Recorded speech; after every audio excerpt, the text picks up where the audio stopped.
Eh bien bonjour, bonsoir, j'espère que vous allez bien, c'est Flo. Aujourd'hui on se retrouve enfin pour le chapitre 125 de Kaiju numéro 8. Après une longue pause, ça faisait un mois qu'on n'avait pas eu de chapitre, donc là c'est reparti aujourd'hui. Avant que la vidéo ne démarre, je vous le rappelle, si vous voulez soutenir la chaîne et suivre les prochaines vidéos, n'oubliez pas de vous abonner. Pour la prochaine fois, on reviendra avec le chapitre suivant dans 2 semaines avec un rythme habituel. Et en l'occurrence, nous pour ce chapitre là, on revient là où on s'était laissé au précédent, avec l'entrée en scène juste incroyable de Kikuru avec la rétine du numéro 1. Ça c'était juste beaucoup trop stylé. La dernière fois on avait appris que Kikuru avait juste un potentiel incroyable, vraiment c'était un truc de fou. On a vu qu'elle avait plusieurs compatibilités avec différents modèles de kaiju. Ça c'était juste incroyable, ça montre à quel point elle a un potentiel de malade vraiment. Donc aujourd'hui dans ce chapitre on se retrouve là où on s'était laissé au précédent. Kikuru entre en scène, elle arrive et elle met en place la stratégie qu'on avait pu comprendre la semaine dernière, donc concentrée bien et basée finalement sur les rétines du numéro 1, et notamment grâce aux informations et aux analyses finalement que Narumi avait pu obtenir sur Mereki en lui transmettant donc les rétines du numéro 1. Elle a pu tirer finalement de son enseignement aussi quelque part, on a vu un flashback d'ailleurs là-dessus. Donc en tout cas le combat continue, on est en plein dedans, on voit différents personnages se battre, comme Kafka qui est toujours là et qui arrive à repousser Mereki à faire des choses, en tout cas ça c'est vraiment bien. Kikuru de son côté arrive à anticiper les attaques de Mereki, à l'empêcher d'attaquer, ça permet vraiment de mettre en place leur stratégie et de déceler finalement où se trouve le noyau de Mereki. Ça c'est une chose qui est vraiment compliquée de trouver finalement, parce qu'on avait pu le voir, elle arrive à le déplacer, à faire des leurres, à le dissimuler, donc c'est vraiment la seule personne capable de trouver son noyau. À côté de ça on a aussi par exemple le personnage de Oshina qui est là aussi, qui va essayer d'embêter Mereki, essayer de lui faire des petites choses, de lui faire des petits dégâts etc. pour vraiment l'embêter. Aussi quelque part je pense pour que son attention soit divisée un petit peu partout et pour qu'il baisse sa garde peut-être aussi, ça peut être intéressant.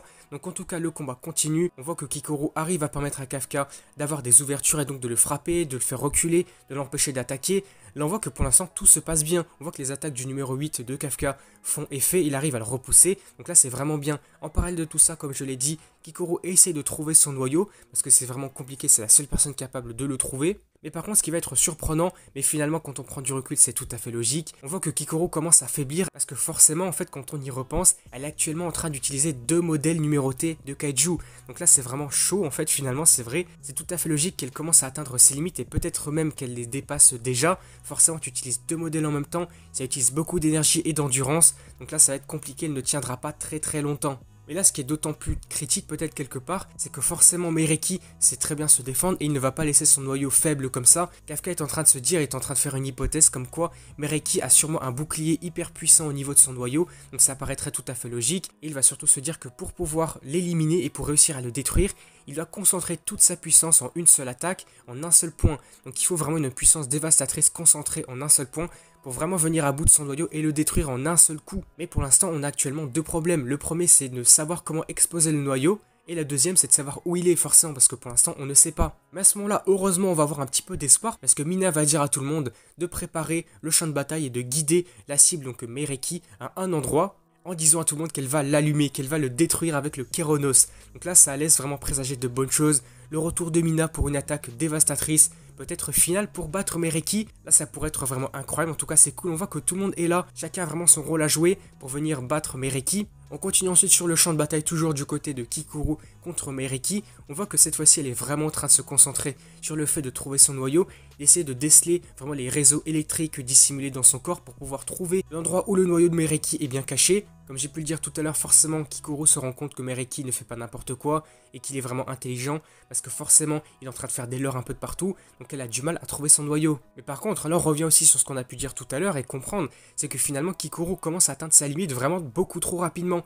On voit que son potentiel de combat est en train de chuter de 12%, quelques instants après il descend encore de 5%, on voit que petit à petit, même quelques secondes, ça devient beaucoup trop compliqué, ça devient beaucoup trop critique, que son potentiel de combat baisse beaucoup trop et qu'elle se fatigue beaucoup trop rapidement. À l'issue de ça, on va avoir un petit flashback sur l'enfance finalement de Kikuru qui va arriver. Là c'est assez intéressant quelque part parce qu'elle va se souvenir de son père et des moments, des interactions qu'elle a pu avoir avec son père et sa mère. Donc là par exemple on va revenir à un moment, à une scène où elle était en train de dormir. On voit que finalement elle va nous révéler qu'elle faisait semblant de dormir. Du coup quelque part elle a entendu la conversation que son père et sa mère ont pu avoir. Et ce qu'il faut tirer quelque part de cette conversation, c'est que ses parents, donc son père et sa mère, l'ont éduqué de façon assez stricte. Donc là à première vue on pourrait se dire que c'est assez méchant en fait, pourquoi ils ont fait vraiment ça de manière stricte, et finalement se rendre compte que c'était vraiment pour son bien. Et moi quelque part je pense que forcément son père a dû faire ça pour pouvoir quelque part lui permettre de devenir beaucoup plus forte que sa mère tout simplement et potentiellement aussi beaucoup plus fort que lui. Donc quelque part ça avait vraiment un bon fond et qu'il aimait vraiment sa fille. Donc là c'est vraiment beau aussi de voir ça. Là on verra même une phrase qui est vraiment incroyable à lire tout simplement. Je compte sur toi pour dorloter à fond notre petite chérie adorée. Donc là on voit vraiment de par ces mots qu'il aimait sa fille et qu'il faisait ça vraiment pour son bien. À la suite de tout ça, en parallèle de ces flashbacks, on va se rendre compte que maintenant, elle a pu déceler finalement où se trouvait le noyau de Mereki, elle a pu le trouver, mais là on se rend compte qu'aussi qu'elle commence à perdre en puissance encore, son potentiel de combat est en train de baisser encore plus, elle n'a même plus de puissance pour pouvoir se voler complètement librement, elle n'arrive plus à faire de grosses projections d'air pour se déplacer, esquiver les coups de Mereki, donc là par exemple elle va s'en prendre un de plein fouet, encore une chute de 15% de potentiel. Là, on voit vraiment qu'elle atteint ses limites. Et même à ce moment-là, Kafka est en train de se dire « Mais Kikoro, qu'est-ce qui se passe? Est-ce que tu vas bien ?» Parce que là, elle s'est quand même pris un gros coup de Mereki en pleine face. Mais en réponse à ça, finalement, Kikoro va dire « Mais ne t'occupe pas de moi, je suis capable de me battre toute seule, je ne veux plus que tu viennes m'aider, je veux me débrouiller toute seule. » Donc on poursuit la mission. Ici, on voit vraiment que tout le monde se donne à fond. Donc Kikoro qui est remotivée à fond, même si elle n'a plus vraiment l'endurance, l'énergie vraiment nécessaire pour se battre à fond. De l'autre côté, Kafka fait de même, il se donne à 100% pour pouvoir déplacer Mereki, le repousser et l'amener au point que Mina nous avait indiqué tout à l'heure, donc pour pouvoir lancer son attaque finale. À côté de tout ça, on a d'autres paroles aussi de Kikoro qui va dire « Je deviendrai le plus puissant agent des forces de défense ». Donc là, on voit vraiment la motivation de tous les différents personnages. Donc là, c'est vraiment cool. Je deviendrai plus forte que le commandant Narumi, que ma mère, que mon père. Là, on voit vraiment qu'elle est remotivée à fond et qu'elle veut vraiment détruire Mereki pour se surpasser aussi quelque part. Et puis juste après ces mots-là, on va voir que Kafka va réussir à mettre un dernier coup pour pouvoir projeter Mereki à l'endroit indiqué depuis tout à l'heure. Et donc là, c'est parti, la cible est arrivée sur le site. Et puis qu'est-ce qu'on voit maintenant sur la fin du chapitre? Une double page juste incroyable, beaucoup trop stylée. Donc on a Mina qui est là avec son Kéronos et qui a dit que la cible est verrouillée. Elle a Mereki en visuel et elle va probablement lui lancer une attaque dévastatrice potentiellement pour venir à bout de Mereki, une attaque finale pour détruire son noyau et potentiellement le battre. Mais bon, pour le coup, je vous avoue que depuis le début du chapitre, je ne l'ai pas dit, mais j'ai vraiment l'impression que pour l'instant c'est beaucoup trop facile.